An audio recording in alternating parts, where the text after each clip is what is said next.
स्वागत है आप सबका बंच वायरल्स के ऊपर। आपका बहुत बहुत स्वागत है। बड़े देर बाद बड़े हमारे व्यूअर्स पूछ रहे थे कि आपकी वीडियो नहीं आई। वीडियो बनाने के पीछे एक मकसद रहता है, एक मैसेज रहता है। आज मैं बात करने जा रहा हूं नवनिर्वाचित सरकार जम्मू कश्मीर में, जिसकी अध्यक्षता जनाब उमर अब्दुल्ला जी कर रहे हैं। मैं बात उस मुद्दे की करना चाहता हूं जो उन्होंने कुछ ही दिन पहले, मेरे को लगता है आज ही, एक लेक्चरर की पोस्ट जो है उसके लिए एडवर्टाइजमेंट निकाली है। रेशमगढ़ कॉलोनी से ये जो एडवर्टाइजमेंट निकलती है जम्मू से, मैं सबसे पहले नेशनल कॉन्फ्रेंस को उनका वो वादा याद कराना चाहता हूं जो उन्होंने चुनाव के दौरान हमारे जम्मू कश्मीर की भोली भाली जनता को झांसे में डालने के लिए उपयोग किया था, जिसमें उन्होंने कहा था कि हम जो एप्लीकेशन फीस है वो 0 रखेंगे, लेकिन आपको, ये मैं तथ्यों के साथ कह रहा हूं, ये प्रूफ के साथ कह रहा हूं, नहीं तो आप एडवर्टाइजमेंट खोल के देख सकते हैं, अनरिजर्व्ड कैटेगरी जो हमारे जैसे जर्नल कैटेगरी के लोगों को बहुत बड़ा तोहफा दिया है जम्मू कश्मीर सरकार ने, जिसमें उन्होंने लेक्चर पोस्ट के लिए 1200 रुपया फीस रखी है। ये है नेशनल कॉन्फ्रेंस सरकार के वादे, जो नेशनल कॉन्फ्रेंस सरकार ने अपने मैनिफेस्टो में रखा था और अपने भाषणों में इसका उपयोग भी किया था। और उसके बाद बात करेंगे जम्मू कश्मीर में। आप सब जानते हैं कि जम्मू कश्मीर पंजाब के साथ सटा इलाका है और हमारे सिख भाई भी यहाँ पर कहीं ना कहीं सस्टेन करते हैं, हमारे साथ शाना बशाना चलते हैं। जम्मू में ज्यादा, उसके बाद कठुआ में पाए जाते हैं और बड़ा ही प्यार भाव के साथ हम रहते हैं। आपको पता है, चाहे कठुआ हो, सांबा हो, जम्मू हो, और इवन मेरे को लगता है कि पुंछ में जैसे हमारे नंगली साहिब जी का गुरुद्वारा है, उसके बाद सरदार चरण कौर गुरुद्वारा जम्मू में है, श्रीनगर में बड़े अच्छे गुरुद्वारास हैं।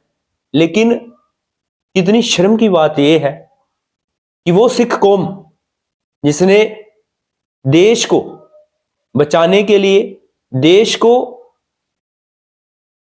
का मान बढ़ाने के लिए अपना बलिदान दिया, उस सिख बिरादरी की ओर से जो उनकी एक मां बोली भाषा होती है पंजाबी, उसके लिए जम्मू कश्मीर सरकार की ओर से एक पोस्ट दी जा रही है लेक्चरर के लिए। देखो कितना बड़ा धोखा जो है वो पंजाबी के साथ किया जा रहा है।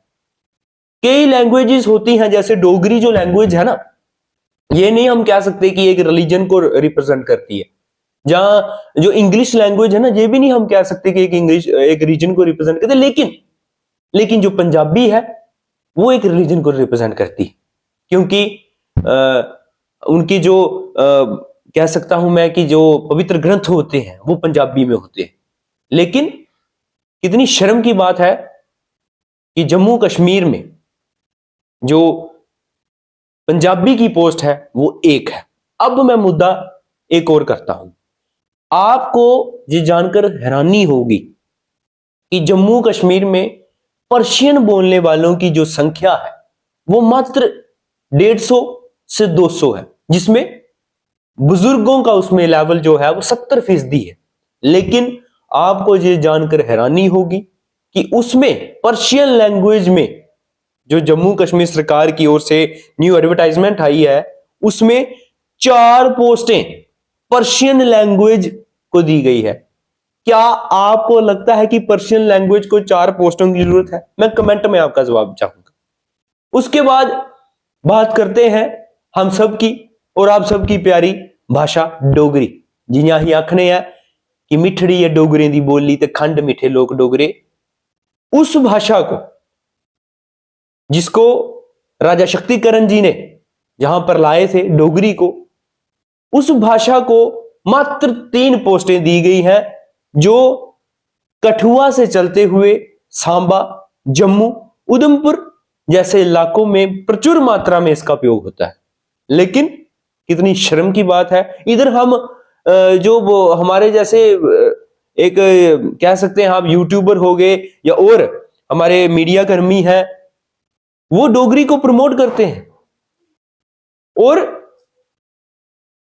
आप कितने हैरान होंगे कि डोगरी को मात्र 3 पोस्टें दी गई हैं, जिसमें हमारे पीछे मैं देख रहा था हमारे केंद्रीय मंत्री डॉक्टर जितेंद्र सिंह जी ने जब अपनी संसदीय पद की शपथ लेने गए तो डोगरी में उन्होंने शपथ ली।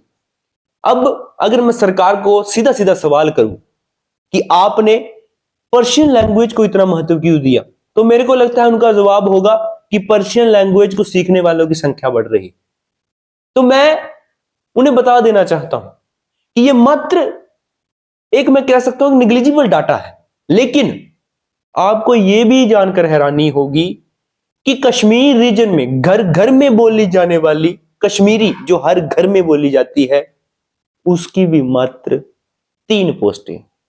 वो कश्मीरी जिन्होंने इस नेशनल कॉन्फ्रेंस सरकार को सत्ता दी, उसी कश्मीरी की 3 पोस्टें। मैं बहुत हैरान होता हूं, ये दोहरा रवैया क्यों? एक तरफ आप बोलते हैं कि हम 0 फीस रखेंगे, दूसरी तरफ आप बोलते हैं कि 1200 फीस। मैं हैरान हो जाता हूं इनके इस दोहरे रवैये से। आज कठुआ में था सारा दिन, आज समस्त देशवासियों की ओर से एक बहुत ही बड़ा विरोध प्रदर्शन जो बांग्लादेश में हो रहा है। बांग्लादेश में हिंदुओं के साथ नरसंहार किया जा रहा है और हिंदुओं के जो हमारे संत हैं उन्हें जबरदस्ती जो है जेल में डाला जा रहा है। और मैं उस महानुभाव संत को अपने मीडिया के माध्यम से यह बता देना चाहता हूं कि आप अकेले नहीं हैं। समस्त भारतवर्ष और समस्त हिंदुत्व जो पूरे संसार में फैला हुआ है वो आपके साथ है। हिंदुत्व से मेरे को याद आया कि एक परिवारवाद से जन्मी हमारी बहन इल्तिजा मुफ्ती जी, उन्होंने कहा कि हिंदुत्व तो एक खतरा है, एक बीमारी है। मैं उन्हें पूछना चाहता हूं कि बहन जी, जब अल्लाह अकबर का नाम लेकर आपने कश्मीरी पंडितों को कश्मीर से निकाला था, तब अल्लाह अकबर कौन सी बीमारी थी? बताइए, मैं पूछना चाहता हूं। और एक हमारे पूर्व मुख्यमंत्री जनाब फारूक अब्दुल्ला जी, बहुत ही सुलझे हुए नेता हैं, बड़े ही गद्दावर नेता है, पेशावर भी कहूंगा, पुराने नेता है।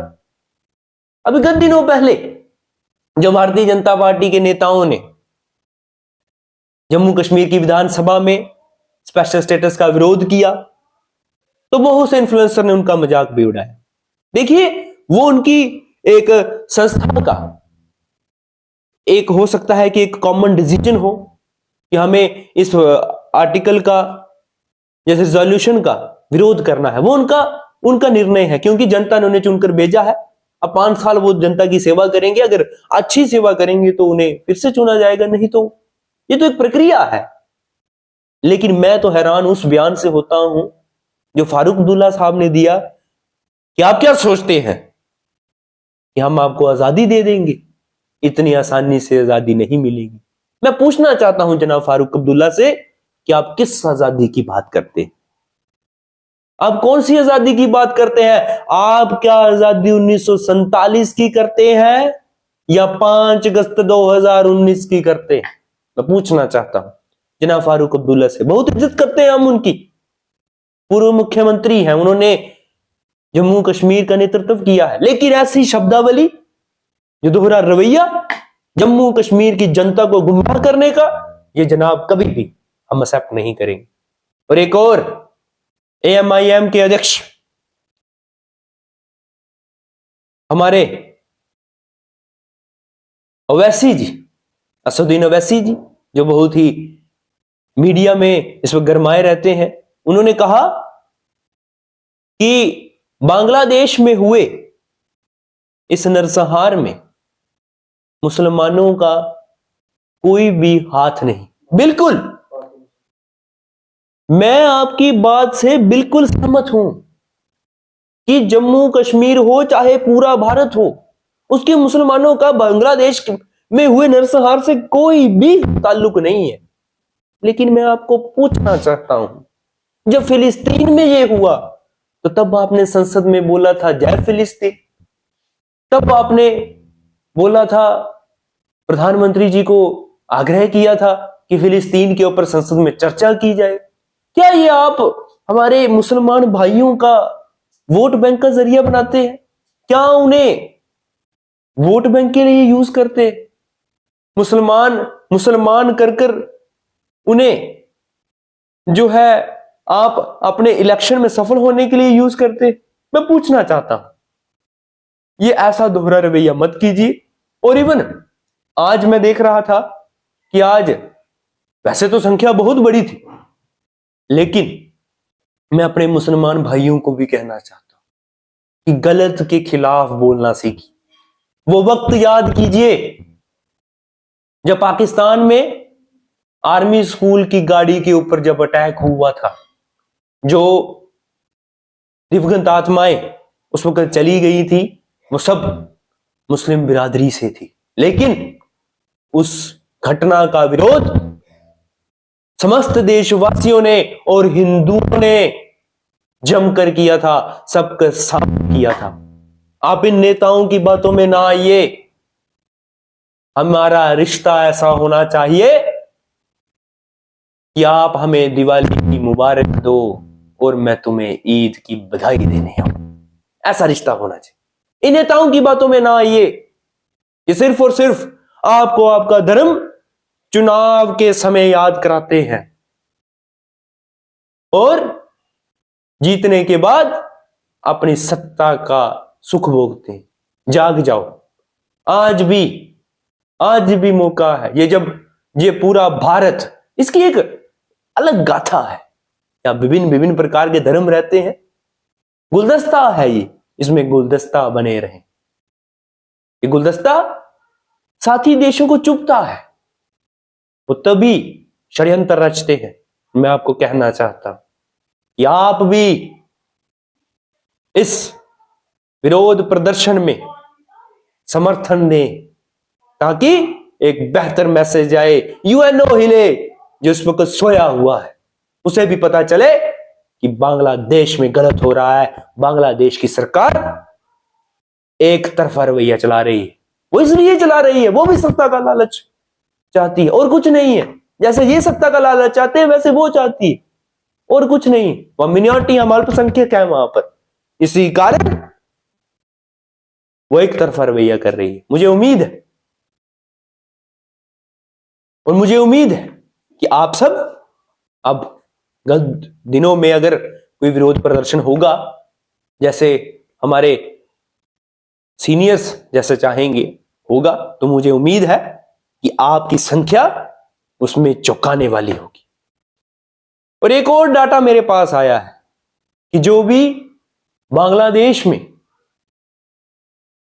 जो हिंदू हैं वो ज्यादातर दलित है। जैसे तो हमारे साथ नेता होते हैं वो तो वहां पे मौजूद थे, लेकिन मैं उन पार्टियों के नेताओं से पूछना चाहता हूं जो दलितों के नाम पर वोट मांगते हैं, वो कहां पे थे? क्या उनमें उनके अंदर पीड़ा नहीं, या सिर्फ वोट बैंक की पीड़ा? मेरी बातें चुभेंगी क्योंकि ये सच है, सच को सुनना पड़ेगा। उम्मीद है कि जितना प्यार आप बनाए रखते हैं उतना बनाए रहेंगे। बहुत बहुत धन्यवाद। जय श्री राम।